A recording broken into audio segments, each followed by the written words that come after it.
Hello guys, and welcome back to the Camera 64 podcast, and I am your host Alfonso Chavez, and as always I'm coming to you from sunny San Antonio, Texas, from here in my garage. And as I always tell you guys, this is in fact a garage. My wife has access to half, and then I use the majority of it here to store all my photography stuff, right? So this is in fact a working garage. I've got tools here, I've got refrigerators here. My wife has some of her stuff, and somebody's calling me. And the reason why I like to always remind you guys that I am here in my garage is because I feel like sometimes people will try and use the fact that I have no place to shoot pictures at. Well, this is a working garage, okay guys? It's got all the features. It probably has all the same things you have in your garage, but I keep it organized just enough, now not perfect, but just enough that I can actually invite people in and shoot. So I'm gonna go ahead and let you watch me as I set this up. So today what we're doing here, guys, is, as many of you know on this channel, I have not been doing very well in the actual photography business. And it's funny because I've been seeing a whole lot of other photographers now finally starting to talk a little bit more about the fact that it just hasn't been the same, right? And everybody always has advice. Well, maybe you should do this. Well, maybe you should do that. Well, being a photographer for over 25 years at this point, I have retooled my photography business many times over the year. I started off as a sports photographer, and then I went to an events photographer, and then I started doing corporate photography. I started doing nonprofits photography, and I've always been retooling myself. So now I currently am doing event photography, quinceañeras, weddings, and so on, right? And I still like doing portraits here, and that's why I've always kept this studio set up. This studio is air conditioned, and it's a perfect place to have somebody come in and have their portraits taken. I guess the point that I'm trying to make here, guys, is that despite all the advice that you might hear on the internets, and you do hear a lot of advice, right? If you sit down, you take the time and just watch videos, you'll find out that a lot of people always have opinions. But I'm here to tell you that I agree with a lot of the stuff that's being said, okay guys? And that the fact is that there's not a whole lot of money to be made anymore, okay? And this is what basically forces me to do this kind of stuff, right? I have to sell off some of my gear. Now, would I like to keep a lot of it? Yeah, I would like to keep a lot of it, but I just know that right now, in the situation that I find myself in, the photography business just has not been what it's been for many years, right? It's been at least a good 3 to 4 years that I've actually been able to turn a good year, right? And the good year part can be different for everybody, right? I had a guy one time, and I met someplace, I don't remember where I was at, and I was talking to him, and he was so excited because in 1 year of photography, he made $7,000. And for him, that was a lot. He was super excited that he only spent, I think he had told me 3,000 or 4,000, and he made 7. So for him, it was a great year, you know. Now for me, that's not a great year. That's a very poor year, right? Because I used to use photography to actually pay bills. And so I understand that it's different for everybody. But what I can tell you is that despite all my efforts, despite the fact that I'm super reliable, despite the fact that I keep current on all my cameras, the fact that I have continued to learn to get better and make myself better, not only actually taking the pictures, but getting onto Photoshop and Lightroom and learning how to edit correctly and do all this stuff. And now we have AI, and AI is a different beast, right? It does help out. But what's happening is that everybody's starting to look the same, right? Everybody's taking the same pictures. Everybody's using AI to edit the pictures. So when you do that, guess what? Everything looks the same. It all looks the same. And people will tell you, oh, well, go do something different. Well, Doing something different means not using AI, which is counterintuitive, right? It's counterintuitive because if we're using AI, the process is really fast, right? We're able to get it back to the clients really fast, but it's going to look like everybody else. But if I go and I do it the old-fashioned way, which I never got away from, I've tested AI, but in reality, it never gives me exactly what I want. No matter how much I train that AI to do it the way I would like to see it done, there's just too many variations, right? Every picture is different. And so if I have a certain way of seeing a picture or having a certain way that I want that picture to be edited, the fact that every single capture is different, whether it's exposure, shutter speed, lighting, a lot of different factors, right? Every picture is individual. And because of that, AI just cannot have enough information to distinguish first my look, and number two is to make the change. Because I've said this a million times, if you take a picture here, and you take a picture here, you're gonna get 3 different color styles. You're gonna get 3 different apertures, probably 3 different shutter speeds, 3 different color balances, and you can't apply a single LUT, or AI cannot apply the same thing to all 3, because you're still, if the initial 3 pictures were different, you're gonna end up with 3 different AI outputs. It makes a lot of sense the more you think about it. And that is the difference, guys. Versus if I sit down and I know my style, I know what I like, I'm gonna make those edits, right? I know exactly what the end should look like. Versus AI is not able to do that. Now, if I have to run all my edits through AI, I let AI do all my culling. And to me, I mean, you tell me if I'm wrong, right? You tell me if I'm wrong.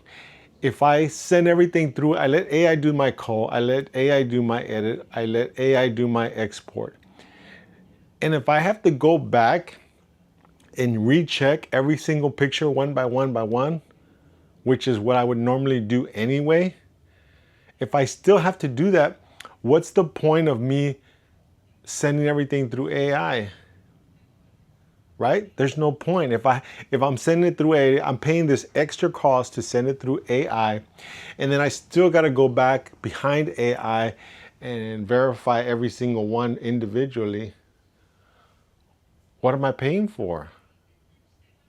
I'm not paying for anything that is of value, at least to myself. It's not of value to my style. It's not of value to my quality, right? If I still got to go back and go through it again. And that's where I stand with AI, right? But back to my point. The point is that in order to do a good job, no, I take that back. In order to do a great job, which is what I strive for on every single job, it takes money, and because it takes time. Okay? If I take, and I'm not even a heavy shooter, right? On an average wedding for me, I shoot between 800 to 1,000 pictures, which to a lot of photographers, that seems like a very low amount. And so I have to scroll through those 1,000 pictures, and then I'll edit it down to maybe 300 or 400 pictures and deliver that. That all takes time.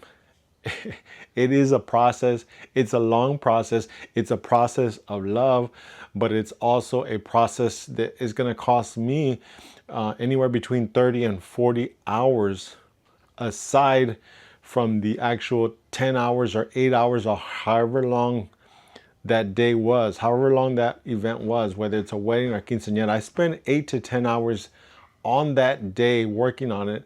And then aside from that, it's going to take me another additionally, like I said, 30 to 40 hours.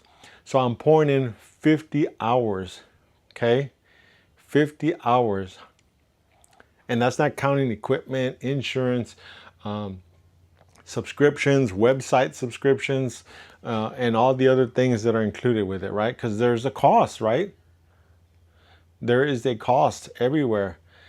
And so the fact that people go out and charge $50 or $100. Or I've seen people post on Facebook, I'll do your wedding for $300 or $500. I mean, at that point, you're doing it for free. Actually, I take that back. You're not doing it for free. You're doing it at a loss. You're doing it at a loss, which I'm okay with, right? I'm all right with that, being at a loss. But the problem is that if everybody's working at a loss, that means nobody's making any money. So you're not only hurting yourself, but you're hurting the person next to you. And remember, I'm going to go back to that point. At this point right now, everybody is shooting the exact same picture, right? They all look the same. They all use the same cameras, the same lenses, the same AI to edit it. And then we use the same methods most of the time for delivery as well. So what's the separation? And I've thought about it myself, to only shoot for albums. I've thought about that.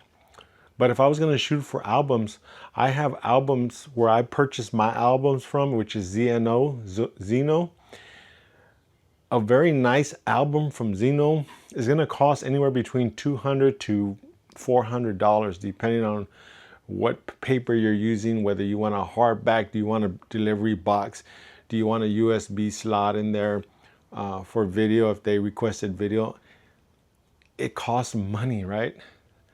So that would be on top of the cost. So even if I charged a couple a fair price of, let's say, $1,500 to $2,000, and then I would have to tack on another, to turn a profit. Let's just say on a $400 book, to turn a profit on that, you'd have to charge another $650. In this market, that's very hard to do.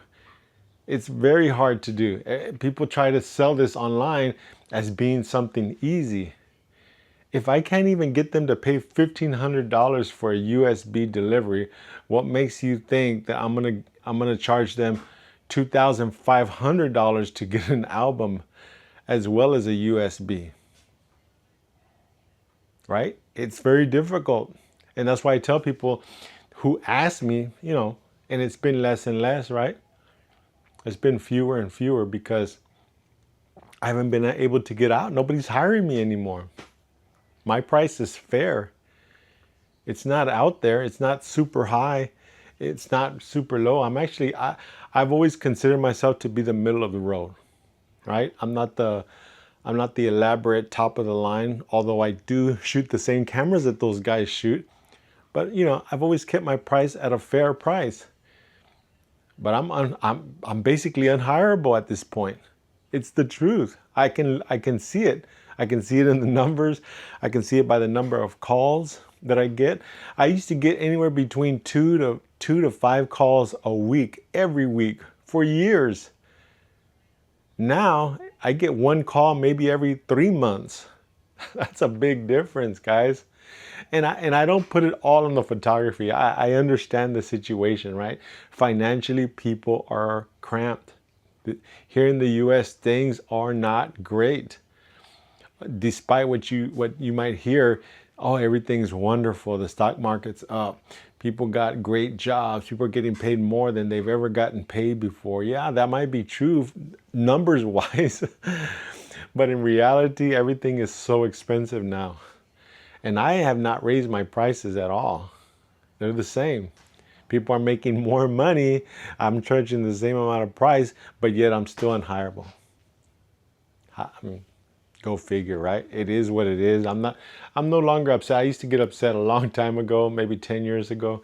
I used to always bang my head or rack my brain about, well, why is this, right? Why am I unhireable? But the problem wasn't me, guys. It's not me. It's not you either.